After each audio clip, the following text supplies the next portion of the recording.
নমস্কাৰ বন্ধু বান্ধৱীসকল, এতিয়া মই আছোঁ আবাহন থিয়েটাৰৰ আজি যি নাট্য আখৰা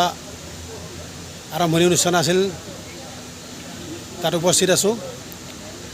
গতিকে ইয়াৰ সুন্দৰ পৰিৱেশ আপোনালোকক দেখুৱাবলৈ চেষ্টা কৰিম। লগতে আপোনালোকক জনাবলৈ পাই সুখী হৈছোঁ যে বিগত বৰ্ষৰ দৰে এই বৰ্ষতো বুঢ়া আঞ্চলিক ৰাস মহোৎসৱত আপোনালোকে উপভোগ কৰিবলৈ পাব আবাহন থিয়েটাৰৰ এই বৰ্ষৰ তিনিখন ভিন্ন সুৰী নাট। অভিজিৎ ভট্টাচাৰ্য দ্বাৰা ৰচিত পৰিচালিত অমাৱস্যা, মীনা কুমাৰী, লগতে ৰাম্যমানৰ বলিষ্ঠ অভিনেতা নাট্যকাৰ পৰিচালক চম্পক শৰ্মাৰ দ্বাৰা ৰচিত পৰিচালিত নাট ৰুম নাম্বাৰ 508। তিনিখন ভিন্ন সুৰী নাট আপোনালোকে আবাহনৰ মঞ্চত উপভোগ কৰিবলৈ পাব। আৰু পশ্চিম দৰং অঞ্চলৰ বাসীৰ বাবে সুখবৰ যে বুঢ়া আঞ্চলিক ৰাস মহোৎসৱত প্ৰতিবৰ্ষৰ দৰে এইবেলিও আবাহন থিয়েটাৰে নাট মঞ্চস্থ কৰিব। গতিকে আজিৰ যি নাট্য আখৰা মুকলি অনুষ্ঠান তাৰে সুন্দৰ পৰিৱেশ আমি এতিয়া উপভোগ কৰোঁ। আহক।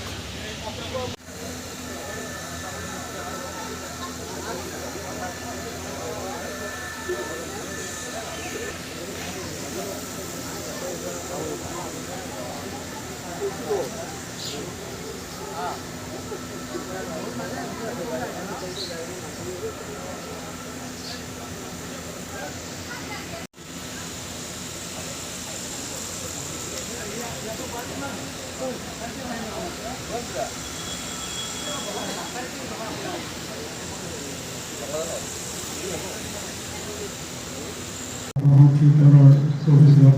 প্ৰস্তুতি কৰা হয়। আবাহন থিয়েটাৰৰ চলি আহি আবাহন থিয়েটাৰৰ আশীৰ্বাদ লৈ আহিছে। ব্যক্তিগতভাৱে আমি 35 বছৰ থাকি আবাহন থিয়েটাৰৰ জড়িত হৈ আছে। কোনো ক্ষেত্ৰতে আমি কৃষ্ণৰ আবেদন কৰিব নোৱাৰোঁ। কৃষ্ণৰ আবেদন অভাৱৰ পাছতে সেই মহামতী চলি আছে প্ৰস্তুতি কৰা হয়। আমি সেই পৰৱৰ্তী আহোঁ আৰু বহুত আগ্ৰহেৰে আবাহন থিয়েটাৰৰ নাটক চাবলৈ যাওঁ, প্ৰথম দিনাখনি যাওঁ আৰু এটা অতিৰিক্ত সংযোগ কৰোঁ। আমি কুইজ কৰোঁ, স্কুলৰ সময়ে জানে, দোকানো জানে। কুইজ কৰোঁতে যেতিয়া আমি আবাহন থিয়েটাৰৰ ওপৰত কুইজ কৰোঁ তেতিয়া মোৰ পৰা বেছি প্ৰশ্ন আবাহন থিয়েটাৰত আহে আৰু আপুনি আবাহন থিয়েটাৰৰ প্ৰশ্ন দিছে আবাহন থিয়েটাৰৰ বিষয়ে অলপ বেছি আহে। যেতিয়া মই প্ৰশ্ন বনাবলগীয়া হয় গতিকে মই কৃষ্ণৰে নামেৰে সোধোঁ শ্ৰীকৃষ্ণৰ চৰিত্ৰটো কোনে অভিনয় কৰিছিল, অনিৰুদ্ধ কোন হৈছিল, এইবিলাক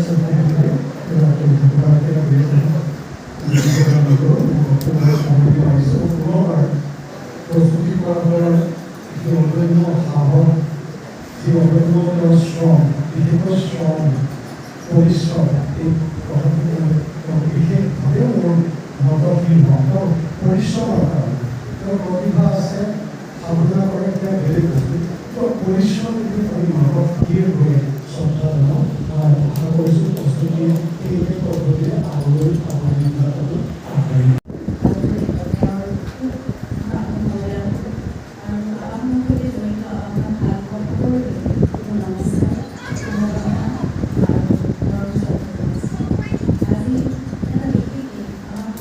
এই বছৰৰ যাত্ৰা আৰম্ভণি কৰিবলৈ দিছে আৰু এই যুৱকসকলক মোৰ আত্মীয়ৰ বাবে মই খুবেই কৃতজ্ঞ। আৰু যিবিলাক তেওঁলোকে এইবাৰ মঞ্চত লগত কৰিব বিচাৰিছে, লগত ৰাখিব বিচাৰিছে তেওঁলোকৰ যাত্ৰা। গতিকে আৰু এই বছৰটিও আমাৰ বাবে খুবেই, আমাৰ পৰিয়ালৰ বাবে হওক বা আমাৰ গোটেই অসমৰ বাবে যিবিলাক ভাল পোৱা সকলোৰে বাবে আৰু গোটেই অসমীয়া যিবিলাক নিজৰ দানত ধাৰণ কৰি ৰাখিছে। অসমৰ বাবে বিশেষ এক যাত্ৰাৰ বিশেষ উপস্থাপন। গতিকে বিদ্যালয়ৰ মাজেৰে প্ৰস্তুতি কৰিছে নৰেন্দ্ৰ ছাৰ যেনেদৰে তেওঁলোকে অভিনয় লৈ ফুৰিছে, তেওঁলোকৰ সৃষ্টি আজি কৰ্মৰাজিৰ প্ৰতি শ্ৰদ্ধা নিবেদন কৰিছে। এইবাৰ জুবিনৰ প্ৰতি যিখিনি শ্ৰদ্ধা মৰম আৱেগ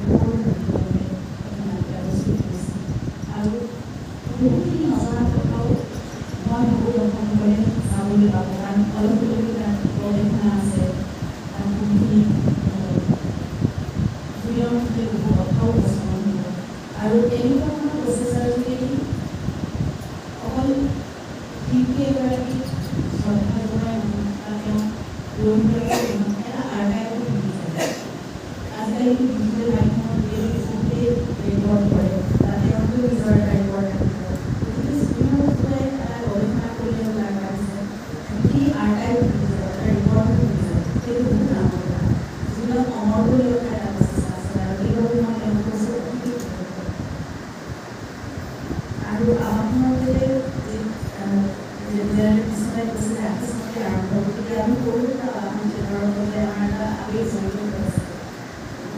আমি সৰুতে গোৱাৰ পৰাই আছিলোঁ দুইবাৰ চাকৰিতে তেতিয়া খুব থিয়েটাৰ চাইছিলোঁ শীতকালীন আমি থিয়েটাৰ চামেই আৰু প্ৰতিখন থিয়েটাৰ একোৱেই আপোনাৰ এখনো নাটক আমাৰ নাযায় গতিকে আমি আমাৰ থিয়েটাৰ এতিয়া প্ৰতিখন নাটকৰ বাবে লৈ থাকোঁ কাৰণ খুব সুন্দৰ এক উপস্থাপন আমাৰ থিয়েটাৰত আৰু যেনেদৰে আমি বিশ্বনে খুব গৌৰৱেৰে কৈছে যে আজি ৰচনাৰ ক্ষেত্ৰত দ্বিতীয় কোনো মাত মাতিব পৰা হোৱা নাই আৰু আজি ৪৭টা বছৰে বিশ্বনে তাৰপিছত ৬ বছৰ ধৰি বস্তুকেই চলাই আছে আৰু বস্তুটো কেনেকুৱা মানে উদ্যমী কেনেকুৱা পৰিশ্ৰমী আৰু কেনেকুৱা নিখুঁতভাৱে প্ৰতিটো কাম কৰে সেই কথাত মই সদায় মনত পৰে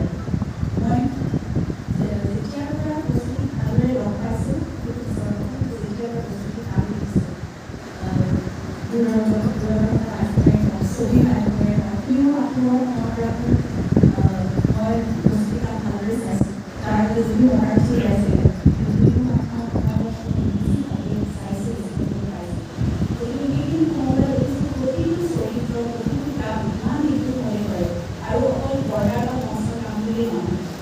তেওঁ নিজৰ ব্যক্তিগত জীৱনত প্ৰতিটো ক্ষেত্ৰত মই সদায় প্ৰশংসা কৰোঁ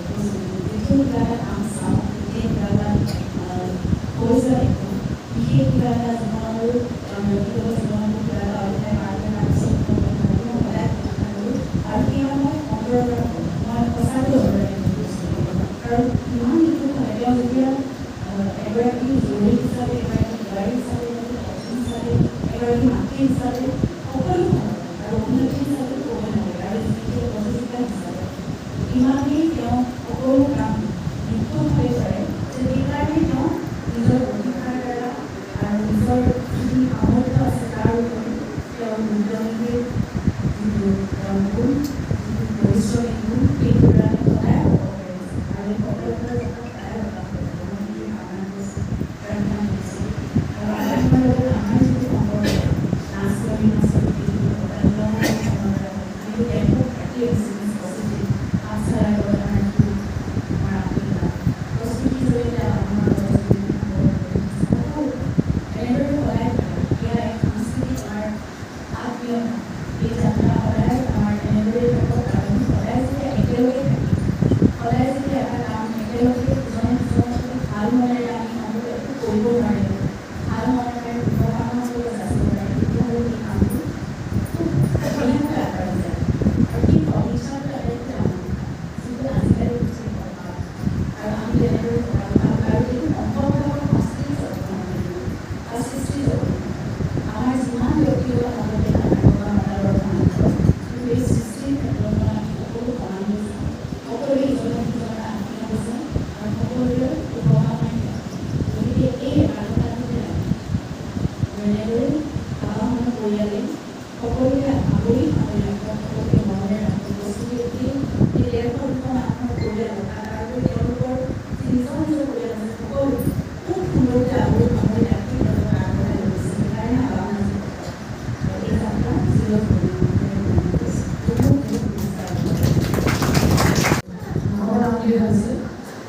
যেতিয়া মই ২০১৯ চনত আমাৰ অভিজ্ঞতা দিছোঁ সকলো অভিজ্ঞতা দূৰ হৈ আছে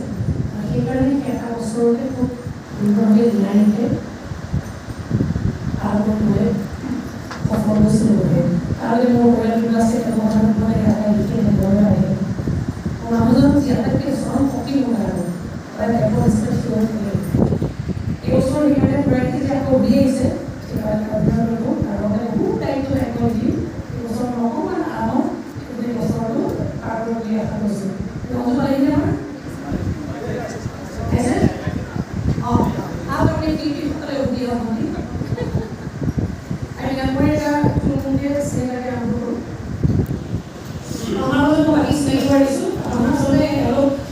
বহুত পুৰণা শিল্পী হিচাপে পাহৰি যোৱা যায় নতুনকৈ আকৌ আহিছে সংযোগ হৈছে নিৰঞ্জন দাস মই একেলগে 5 বছৰ আছিলোঁ এজন ডাঙৰ জগতৰ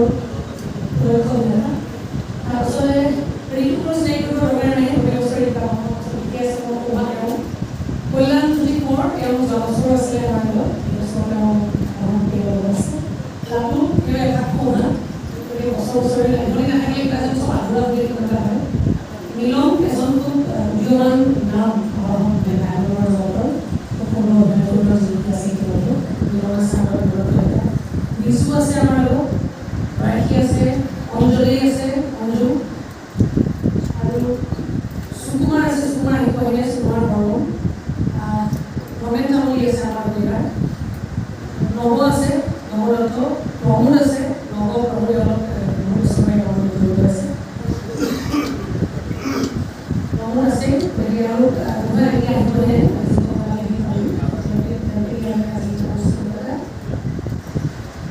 আৰম্ভ কৰি লৈছোঁ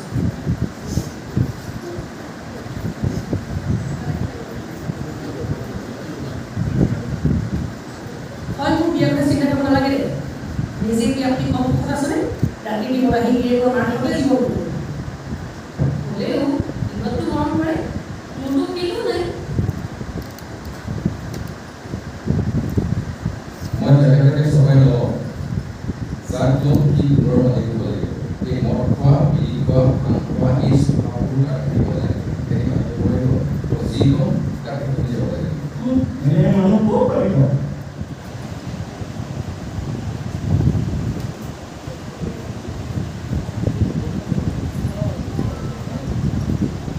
লাভ নাই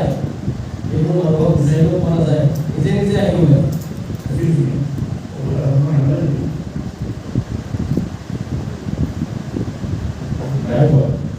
আপোনাৰ হৈছে কিন্তু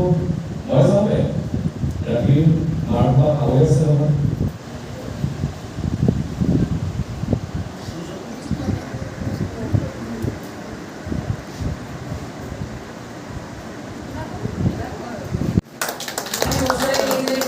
আপোনাৰ তাকে সম্পূৰ্ণ বিৰোধী পৰীক্ষা আমি কৰিবলৈ সক্ষম হৈছোঁ তাকে অন্তৰৰ মানুহ হৈছে ভালে এতিয়া অনাগৰ পৰাই আগবঢ়াবলৈ আমাৰ বিৰোধত্ব আমাৰ শক্তি মানুহ তেখেতক মই প্ৰস্তাৱি আমাৰ দেশত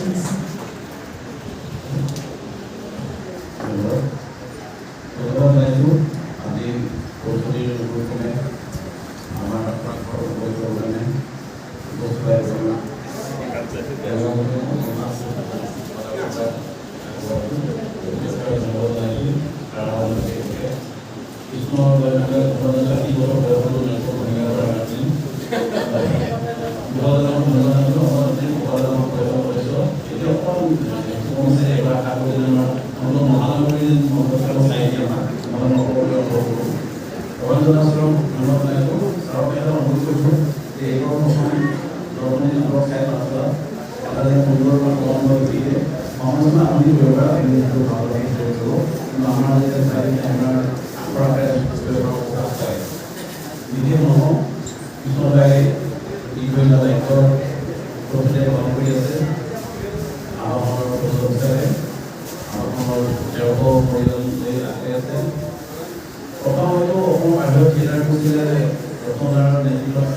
বহুদিন সকলোকো ভ্ৰাম্যমান আমাৰ সকলোবোৰ জগত চহৰলৈ যাব উচ্চ ভাষত পৰিণতি অপৰ ধন্যবাদ।